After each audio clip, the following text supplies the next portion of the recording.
Imagine this. Imagine you have the opportunity to buy a car that has seen more workshops than an ice cream store in holiday season. Only to find what you thought was the problem wasn't the problem after all. And that's what happened here. You are left with a bunch of parts like this, and an empty bay that looks like this. And finally, a stripped engine that looks like this.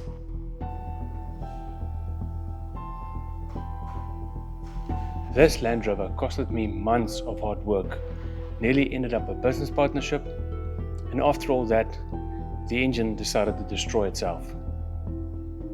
This is the story of this Land Rover. So, I moved into a neighborhood, and one of my neighbors, let's call him Dave for the sake of the story, Dave contacted me one day, asked me if I can come and have a look at his Land Rover. So I went to Dave's house, and he told me the full story. He was driving the car and normally monitors the fluid levels ever so often, and he noticed that there was the presence of oil in the coolant system. So he took it to workshop, let's say call it workshop A. He took it to workshop A. Workshop A had a look at it and diagnosed it as a faulty oil cooler. He gave him the go-ahead, and they replaced the oil cooler for him and did a normal engine flush. And knowing what I know now is that the coolant system on this car is quite a complex system. So a normal flush, it's going to require a significant amount of flushes before you can actually empty all the oil and the coolant, because it was quite a severe mixing.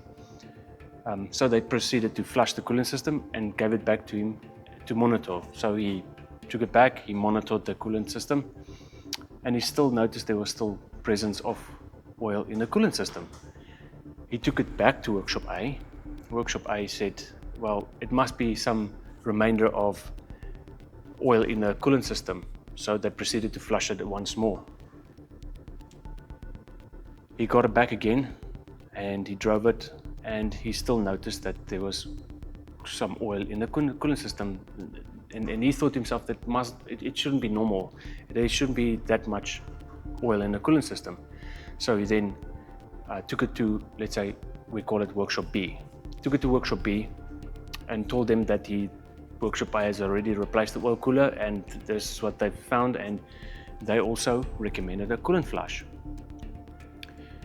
And they also did a coolant flush for him, and he took delivery of the car again, drove it, and he still noticed there was oil in the coolant system, and he decided to park it up until I came up. And this is months gone by, and because I've seen this car when I drove past his house, I see the car just stood there for months. Drove in and out, and I saw the car was just stood there. So it's been a while. He must have given up on this car. So I came up there and had a look at the car, and I pulled the dipstick, and I noticed, well, now we have coolant in the oil system.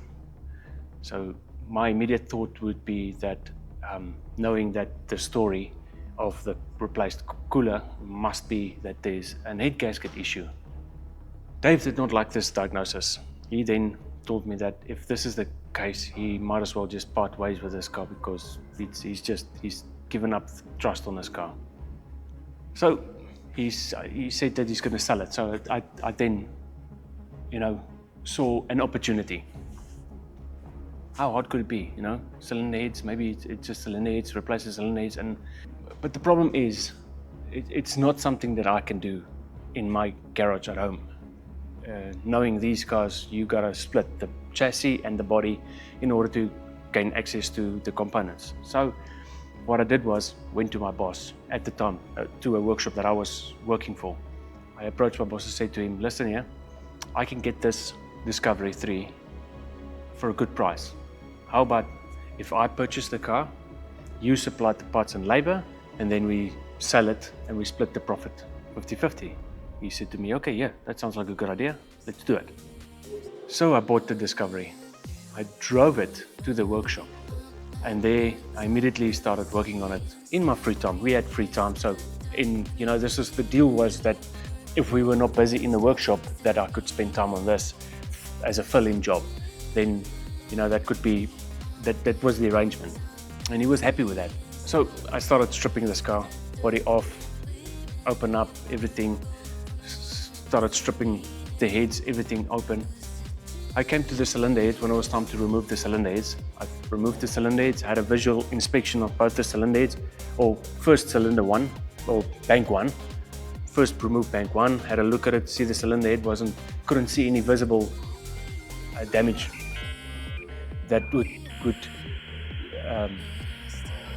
explain the amount of oil in the coolant system. Same with the head gasket, same with the block. Couldn't see anything noticeable wrong. So I proceeded with bank 2, removed bank 2 head, had a look at it, couldn't see anything wrong. Now, bear in mind, I'm not a Land Rover expert, so I would have assumed that this would be the problem. So I put it to a side and decided that the last part to remove on this engine, the block, the last part that I decided to remove was indeed the newly replaced oil cooler. And that's when I found the shocking evidence. Instead of using normal gasket paper or the original gasket to seal the oil cooler to the block and all oil and coolant passages, they decided to use a cardboard box, a filter box, a normal cardboard paper box that you would buy an oil filter on. That box, they decided to use a gasket, make a gasket out of that. I was shocked. If I knew this, and if I did not assume Workshop A did a proper job, I could have just rechecked their job and would have done this in no time in my garage. Nevertheless, at this point in time, the engine and body was separate from one another. The engine was, the chassis and the body was separated. The body was situated on a dolly and the chassis was one-sided. Now, this was now my boss's opportunity, or it was his turn to come to the party of the deal. He now needs to supply the parts so that we could start fixing this car. Now months have gone by with this chassis one side and body one side. And months have gone by, no parts. I then, at that point in time, had an opportunity to start my own company, my own workshop. This workshop that I'm in now. I gave my boss two options. Option A, he could pay me back the money that I paid for the car and he could keep the Land Rover and fix it himself and use it for himself or sell it or whatever, because at that point in time I would like to focus on my new adventures and wouldn't necessarily be, didn't want to spend my focus on this. Or option B is that I buy him out of the deal, because at the end of the day I spent his time fixing this or stripping this, so he should also be compensated either or. He initially said to me, no, option A sounds like a good idea. He's gonna then buy me out. I said, okay, no problem. In hindsight, he never had money. He had never had money to buy the parts either. So yes, he then approached me and said to me, no, you know what, he's not gonna get to the buying the car. I must just come and fetch it. So went to his workshop,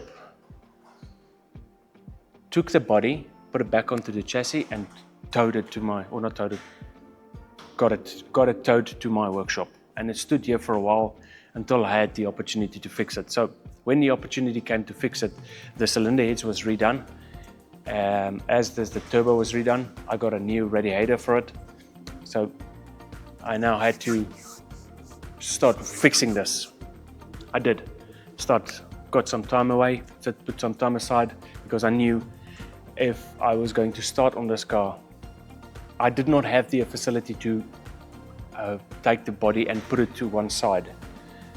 So I had to strip it and keep it on the lift, the hoist, and work on it. So it will tie up my hoist. So I couldn't get any job done. So I had to set aside a fair bit of time, and also was under the pressure to get this done so I can free up my lift. The only lift that I've got. I've only have one lift at the moment. I meticulously put this car back together. New heads was redone. All the gaskets was replaced. The turbo was redone. And I washed out every hose I could find on this car. Every hose was washed out. I meticulously put this car back together. Finally, it was time to turn the key. To start it up for the very first time in months. It started up absolutely beautifully. I've never started an engine that would be this smooth off the first startup. It was absolutely, it sounded amazing. I was so convinced that this car is now sorted. And while I was working on this car, I had a customer approach me that came to my workshop, and he saw me working on this car and he offered to buy it off me when I was done with it. So I knew I had a buyer for it as well. So in my mind, there's this buyer that is quite interested in this car. And the startup went well. I took it for its first test drive. For a moment there, I thought it was victory. The car's fixed and I'm happy, and I'll be selling it and I'll be happy. When I came back, there was a noise. It's not the kind of noise that a mechanic would like to hear. It's not the noise that you convince yourself would go away. It's the kind of noise, it's a knocking noise. And I knew immediately this noise is not going to go away. Knocking noise sounded from the bottom end.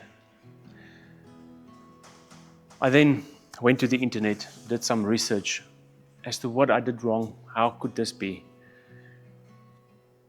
I don't know whether it was something I did wrong, but it was evident the research that I was doing that these cars are quite notorious for spinning the main bearings. So, knowing this now, I decided to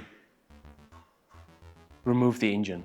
Now, to remove the engine and to see it as it sits now, you might be thinking, well, how come I didn't do it like this in the first place? As it sits now, it doesn't have an engine in it. I split the body again, the body in a chassis. I removed the engine and just set the body back down onto the chassis as it is now. And I started stripping the engine once again, looking for what I did wrong. It turns out I think it's not something I did wrong, or maybe I did wrong. I should have attempted to prime the oil pump, but I don't know. I don't know how to explain it. Maybe priming the oil pump would have helped it, but maybe it would have eventually nuked itself or grenaded itself or destroyed itself. But full teardown later was the ugly truth that two main bearings has slightly spun itself, causing it to block the oil passages to the big end bearings. And that made contact with the crank, which was the root cause of this knocking noise. What I thought was a coolant contamination problem is going to turn into a full engine rebuild. This is where we are now. Join me next time, where I will be rebuilding this engine